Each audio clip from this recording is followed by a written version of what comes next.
Pinapatigil.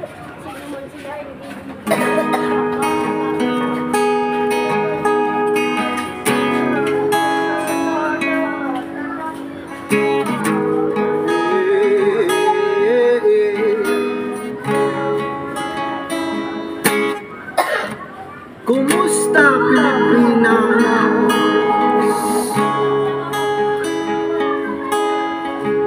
Kumusta Pilipinas?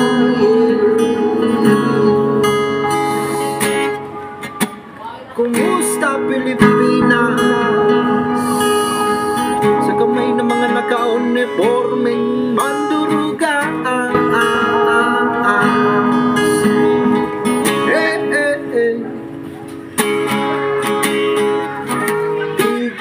Dugat, ganja, marijuana, idadaan na lang sa ganitong filosofiya. Rebeldeng musika ang aking pinaka-abogado.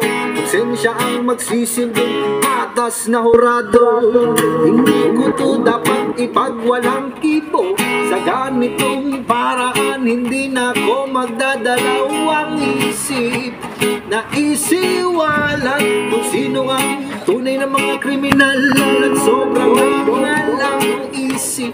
Wala nang ginawa kundi pagtaksilan. Gustong suloy lahat ng yaman ng mahal kong Pilipinas sa kamay ng mga naka-uniformeng manduruga. Sila ang tunay na mga sabog. Sila ang tunay na mga bangag. Sila ang tunay na mga praning. Sila ang tunay na mga kriminal. Sila ang tunay na mga sabog. Sila ang tunay na mga bangag. Sila ang tunay na mga praning. Sila ang tunay na mga kriminal. Kumusta Pilipinas? Sa kamay ng mga naka-uniformeng manduruga.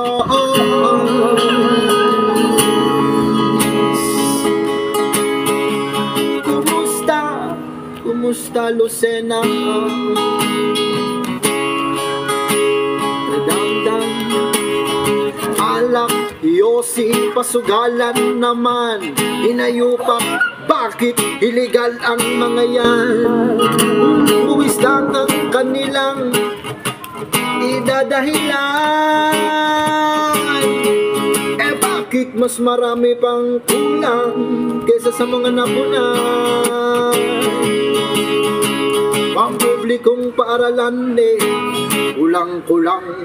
Pampublikong lansangan kulang-kulangan. Pampublikong pagamutan kulang-kulang. Alam nyo na kung bakit kulang-kulang, dahil sa kanila yun. Sila ang tunay na mga sabog. Sila ang tunay na mga bangag. Sila ang tunay na mga praning. Sila ang tunay na mga kriminal. Sila ang tunay na mga sabog. Sila ang tunay na mga bangag. Sila ang tunay na mga praning.